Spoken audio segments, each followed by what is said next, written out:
Amis téléspectateurs de Radio Télépixel, bonsoir à vous tous. C'est un plaisir pour nous de vous rejoindre cette fin de semaine encore une fois dans le cadre de notre émission Facilité, qui est l'émission que l'on vous présente toutes les fins de semaine pour vous parler de nouvelles tendances, des nouvelles orientations que le secteur, que l'industrie des technologies va prendre. Et l'on s'adresse surtout aux étudiants qui évoluent dans ce secteur, des étudiants qui veulent apprendre, qui veulent connaître c'est quoi les nouvelles tendances, pour leur informer, pour leur guider de manière à prendre des bonnes décisions lorsque viendra le moment d'aborder le marché du travail. Mon nom c'est Clément Calvert, l'émission c'est Facilité, présentée par le groupe Facilité, réalisée par Tony Productions pour le compte de Radio Télépixel. La façon pour nous joindre par téléphone, c'est le 514-799-6087 et par courriel clément.calvert@clémentcalvert.com. Aujourd'hui, je suis ici pour vous parler des top 10 skills qui vont être de mise pour 2025. Dans 5 ans, dans 4 ans, dans 5 ans, 2025, il y a 10 compétences qui vont être très recherchées sur le marché de façon générale, que ce soit en TI, que ce soit dans l'industrie 4.0 de manière générale. Alors, comment est-ce qu'on en a fait pour arriver à déterminer ces compétences qui vont être en demande d'ici les prochaines années? Durant la pandémie, il y a le Forum économique mondial, plus précisément vers la fin de l'année 2020, octobre 2020 pour être plus précis. Ils ont publié une étude qui s'est inspirée des différentes plateformes d'apprentissage telles que Coursera, telles que LinkedIn, telles que Skillsoft, pour voir les différentes demandes qu'il y a, que la pandémie a apportées. Alors, je dois vous dire que si l'on parle de tendances, si l'on parle de skills, des compétences qui vont être en demande, c'est parce que la pandémie a changé quelque chose. La pandémie a apporté beaucoup de personnes à changer d'orientation. La pandémie a porté les entreprises, les décideurs à voir c'est quoi leurs besoins, à mieux déterminer leurs besoins parce qu'on vient de passer, ou du moins on est en train de vivre une période inhabituelle, une période inattendue, une période d'incertitude. Cette période a été une occasion de découvrir quelles sont les compétences qui nous font défaut présentement. Et si l'on prévoit, si on veut être proactif, qu'est-ce qui va se passer dans les 5 prochaines années? Voilà comment est-ce que la méthodologie que le Forum économique mondial a utilisée pour déterminer quelles sont ces compétences qui vont être en demande. Il y en a 10. Et puis par la suite, je vais vous dire comment est-ce que vous pouvez vous former pour ces compétences. En fait, une première compétence, c'est Analytical Thinking and Innovation. Donc, l'analyse, la pensée analytique, c'est quoi votre capacité de penser de façon analytique pour faire des analyses et l'innovation? C'est quoi votre capacité d'innover, de découvrir, de prévoir? Donc, c'est une compétence d'ici les 5 prochaines années qui va être très en demande dans la plupart des entreprises, que ce soit en TI, dans l'industrie 4.0 en général. Donc, Analytical Thinking, pensée analytique et puis innovation. C'est une première compétence. Une deuxième compétence, c'est Active Learning and Learning Strategy. Apprentissage actif, donc une façon active d'aller chercher, d'apprendre, de découvrir ce qui est en besoin, ce qui est en demande et de pouvoir se préparer. C'est ce qu'on appelle une apprentissage, stratégie d'apprentissage. Quelles sont les différentes stratégies que vous allez utiliser pour pouvoir vous accaparer, pour pouvoir vous procurer de ces compétences lorsque le besoin va se faire sentir au sein de l'organisation ou de la part des entreprises qui vont en avoir besoin. Complex problem solving. Donc ça, c'est une compétence qui déjà est en demande, mais par rapport à la situation, par rapport au contexte, par rapport au virage mondial que la pandémie nous a permis de découvrir nos faiblesses sur différents aspects, eh bien, le problem solving, la résolution de problèmes complexes, la résolution de conflits, comment est-ce que vous allez réagir lorsque vous allez vous retrouver face à un problème où il n'y a aucune issue, aucune solution immédiate? Comment est-ce que vous allez réagir dans ces situations? Donc, le problem solving et pas n'importe résolution de problème, mais des problèmes complexes lorsqu'on est face à l'incertitude, lorsqu'on est face à l'inconnu. Quel mécanisme que vous allez utiliser pour pouvoir résoudre ces problèmes. Autre compétence, c'est Critical Thinking and Analysis. L'esprit analytique, l'esprit critique. C'est quoi votre niveau de critique par rapport aux situations? Comment est-ce que vous allez l'analyser? Quel genre de critique que vous faites? Et quelles sont les décisions qui vont être découlées par rapport à cette analyse critique que vous allez faire de la situation. Évidemment, vous l'aurez compris que la créativité, l'originalité, l'initiative, si l'on parle de résolution de problèmes, résolution de conflits, si on parle d'apprentissage stratégique, c'est parce qu'on veut aller vers une créativité, c'est parce qu'on a le sens de l'initiative, c'est parce qu'on a ce qu'on appelle l'originalité. Donc la créativité, être créatif, être en mesure de pouvoir agir proactivement pour déterminer qu'est-ce qui pourrait à l'avenir constituer un problème par rapport à telle ou telle situation, être créatif par rapport aux décisions que vous allez prendre, être créatif par rapport à la solution que vous allez prévoir pour résoudre le problème. Et évidemment, ça entraîne le sens de l'initiative tout en étant original par rapport à l'idée que vous allez apporter. Vous n'allez pas décalquer, vous n'allez pas copier une solution qui a été utilisée ailleurs pour l'implanter dans votre organisation parce qu'il y a des brevets, il y a tout ça à respecter. Et les entreprises aiment agir de façon originale. On peut toujours s'inspirer d'une solution qui a été utilisée ailleurs, qui a donné des fuites, mais vous devez l'améliorer pour l'adapter par rapport à votre situation. Donc, l'originalité, la créativité et le sens de l'initiative. Donc, c'est le cinquième niveau de compétence qui va être très en demande d'ici les 5 prochaines années. Comme je vous dis, je m'inspire de cette étude qui a été réalisée par le Forum économique mondial en s'inspirant eux-mêmes, de par leur méthodologie, des demandes sur les différentes plateformes d'apprentissage telles que LinkedIn, Coursera et Skillsoft. Autre compétence qui va être en demande d'ici les 5 prochaines années, c'est le leadership et le sens d'influence. Donc, c'est quoi votre capacité de leadership? Capacité à prendre des décisions face à des situations sans attendre que quelqu'un vous dicte. Vous devez avoir ce sens de leadership et une capacité d'influencer les gens. Donc, c'est quoi votre capacité à influencer l'environnement dans lequel vous travaillez, les gens qui vous suivent, pour leur donner un bon exemple. Donc, la capacité de leadership, donc c'est une compétence qui va être très en demande, qui est déjà en demande, mais par rapport à ce qu'on a vécu durant la période pandémique, durant cette période évidemment, et par rapport aux études qui ont été faites de différentes organisations, de la manière dont ils ont dû dealer avec cette situation qui est la pandémie. Donc, c'est de cette façon-là qu'on a déterminé que ces compétences vont être très en demande. Donc, le leadership et votre sens d'influence, votre capacité d'influencer les gens par rapport à votre façon d'agir, par rapport à vos décisions, par rapport à vos capacités et d'analyse aussi.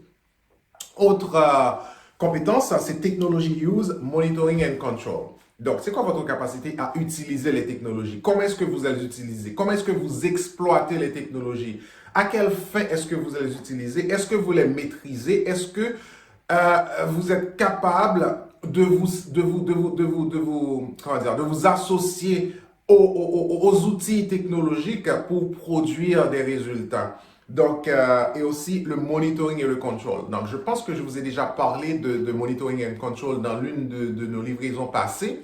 Le monitoring, c'est de contrôler la façon de ça se passe. Monitoring, ça vous permet d'avoir une vision de la façon dont les choses se passent et ça vous permet aussi d'agir proactivement. Vous monitorez pour voir qu'est-ce qui pourrait poser problème à l'avenir. En faisant ce monitoring, ça vous permet de collecter des informations, ça vous permet de voir une tendance, de déterminer une tendance et par rapport à cette tendance, ça va vous permettre de voir ce qui à l'avenir pourrait casser, ce qui à l'avenir pourrait briser et vous allez évidemment prendre des mesures en conséquence. Donc le monitoring, c'est une activité continuelle et le contrôle aussi. Donc vous contrôlez le risque, vous contrôlez ce qui pourrait poser un problème. Donc c'est quoi votre capacité dans le process que vous utilisez? C'est quoi vos compétences à non seulement utiliser les outils technologiques disponibles pour vous permettre d'arriver à un résultat, mais aussi de mettre en place un processus de monitoring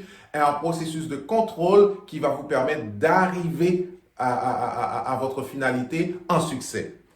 Autre compétence, technology design and programming. Ça, vous l'aurez évidemment imaginé, donc la technologie que vous allez utiliser pour faire le design, pour déterminer les patterns de ce que vous voulez, que ce soit en utilisant l'intelligence artificielle, que ce soit en se basant sur une tonne de données, les métadatas que vous avez pour prendre des décisions, pour déterminer une tendance à l'avenir par rapport à la façon dont les choses se déroulent. Donc, c'est ce qu'on appelle la technologie design et puis la technologie, la programmation aussi. Donc, il va y avoir une forte dose de programmation pour programmer. Parce que quand vous collectez les données ne s'organisent pas d'elles-mêmes. Donc, c'est à vous d'organiser les données, c'est à vous d'agencer les données, c'est à vous d'interpréter ces données, c'est à vous d'aller interroger. Et la façon pour interroger ces données, c'est à partir des algorithmes qui existent, qui va prendre évidemment de la programmation. C'est quoi votre capacité, votre compétence à utiliser les technologies pour faire de la programmation, pour faire du design? Donc, si vous développez ces compétences, je vous assure que d'ici les 5 prochaines années, vous n'allez pas être à pied. Donc, et autre compétence aussi que suivant cette étude-là qui ont été remontées, c'est la résilience.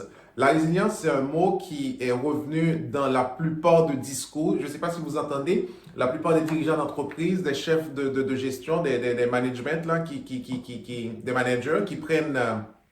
qui ont dû intervenir durant la pandémie, c'est un mot qui se répète assez souvent, la résilience. Quelle a été la résilience de l'organisation par rapport à cette situation? On vous remercie pour votre résilience par rapport à cette situation, parce que c'était l'inconnu, c'était l'incertitude, c'était le doute, c'était vraiment, on s'en allait vraiment dans le noir. On ne savait pas de quoi 10 jours, 15 jours après serait fait. Donc, ça nous a pris beaucoup de résilience pour supporter, pour surmonter cette situation. Donc, si vous êtes résilient, si vous avez une capacité à gérer le stress tolerance and flexibility, être flexible, avoir un bon contrôle de votre stress, ça, c'est des compétences qui vont être très en demande d'ici les 5 prochaines années sur le marché. Et une dernière compétence, c'est le reasoning, problem solving and ideation. Donc, la résolution de problèmes et puis votre capacité de raisonnement. Est-ce que vous êtes une personne qui est raisonnable, qui peut raisonner de manière raisonnable, si vous me permettez, donc pour pouvoir prendre des décisions?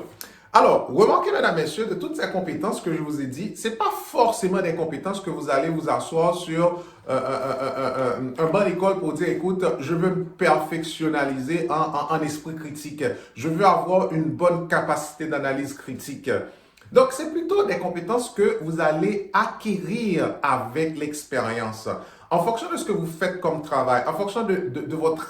C'est pas vraiment des compétences que vous allez dire, des aptitudes que vous allez apprendre à l'école, mais par rapport à ce que vous apprenez à l'université, il y a des cours spécifiques aussi qui s'alignent sur, comme par exemple le design thinking, comme par exemple...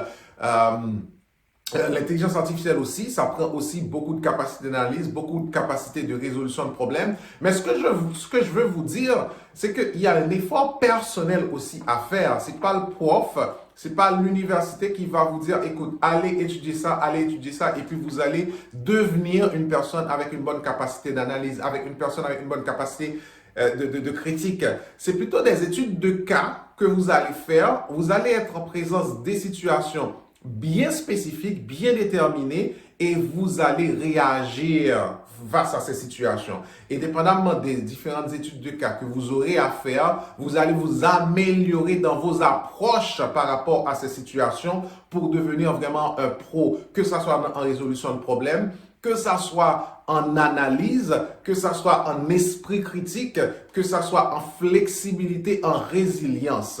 Donc, il y a d'autres cours qui sont offerts, par exemple sur des plateformes d'apprentissage comme LinkedIn, comme Coursera, comme Skillsoft, qui vous permettent d'améliorer ces aptitudes-là, qui vous permettent d'avoir une meilleure attitude par rapport à certaines situations et qui, du coup, vous permettent de développer ces compétences-là.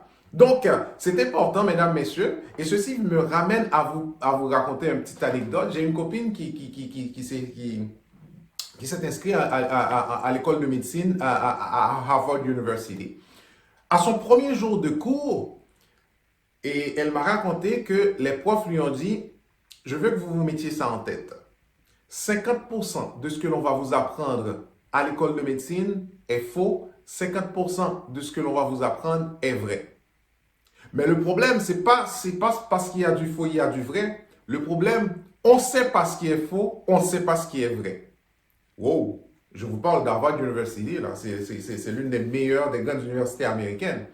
Un prof qui vous dit ça dans vos premiers jours de cours à l'école de médecine, il y a de quoi inquiétant. Alors, ce que j'ai compris, après avoir discuté avec elle, ce qu'elle m'a expliqué, c'est que le prof vous a dit, les choses avancent tellement. Il y a une avancée extraordinaire qui se font dans différents domaines, que ce soit dans le domaine de la technologie, que ce soit dans le domaine de la recherche. Ce qui peut être vrai aujourd'hui peut ne pas l'être demain. Et ce qui n'est pas vrai aujourd'hui dans un domaine de recherche quelconque peut le devenir demain par rapport à des avancées, par rapport à des découvertes, par rapport à des développements. Le problème, c'est à vous d'être en mesure de pouvoir déterminer ce qui est vrai, ce qui va devenir vrai et ce qui devient vrai par rapport à votre compétence, capacité d'analyse, par rapport à votre esprit critique pour être au devant pour dire, ah non, ça ne peut pas être vrai par rapport à telle recherche, telle découverte, telle étude qui a été faite, ça maintenant ça devient vrai. Donc, c'est à vous d'avoir cette capacité pour découvrir. Vous n'allez pas vous enfermer sur vous-même, sur ce que l'on vous a enseigné pendant 5 ans, 7 ans pour dire c'est ce qu'on vous a enseigné, et bien c'est ce qui a été vrai. Donc, les choses évoluent. Les choses évoluent dans le domaine de l'industrie des technologies. Les choses évoluent dans l'industrie 4.0 de façon générale. Les recherches et développement, ça se font chaque jour, ça se font chaque jour pour résoudre des problèmes, pour résoudre des situations. Donc, c'est important, mesdames, messieurs, les choses évoluent et vous aussi, vous devez évoluer avec ces choses-là. Vous devez aller chercher les compétences nécessaires pour pouvoir vous niveler par rapport à la demande du marché. Les demandes sont élevées et vous devez vous adapter. Et la seule façon de vous adapter, c'est d'aller chercher des nouvelles compétences qui vont être très en demande pour que ce que vous avez appris comme connaissance à l'université, vous les adaptez par rapport à ces nouvelles exigences du marché pour que vous soyez valable sur le marché. Parce que le marché est très exigeant et vous devez être capable de répondre à ces exigences-là en allant vous former, en allant chercher ces compétences, que ce soit en esprit analytique, en innovation, en learning strategy, en résolution de problèmes, résolution de conflits, critical analysis, critical thinking, créativité, originalité, initiative, leadership, sens d'influence, technology use, monitoring and control, tous ces domaines de compétences-là qui vont être en demande d'ici les 25 prochaines années, d'ici 2025 ou du moins d'ici les 5 prochaines années. Et je vous ai dit, c'est une étude qui a été faite par le Forum économique mondial en s'inspirant des demandes des chefs d'entreprise pour former leurs employés, les profils de cours qui sont demandés sur les plateformes d'apprentissage telles que LinkedIn par les chefs d'entreprise et aussi les demandes reçues par ces plateformes d'apprentissage-là de la part de leurs membres pour se former sur certains domaines de compétences bien spécifiques. Mesdames et messieurs, ça a été facilité. Ça a été un plaisir pour moi de vous parler de ces domaines de compétences pour que vous les connaissiez. Peut-être que vous en avez déjà certaines de ces capacités-là, certaines de ces connaissances-là. Maintenant, si ce n'est pas le cas, d'aller les chercher. Si c'est le cas, d'améliorer ce que vous avez en approche. Mon nom, c'est Clément Calvaire. L'émission, c'est Facilité, présentée par le groupe Facilité, réalisée par Tony Productions pour le compte de Radio Télépixel. Et la façon pour nous joindre, c'est par téléphone au 514-799-6087, par courriel clément.calvaire@clémentcalvaire.com. Le rendez-vous est pris pour la semaine prochaine pour une nouvelle livraison. D'ici là, je vous souhaite de passer une excellente fin de semaine.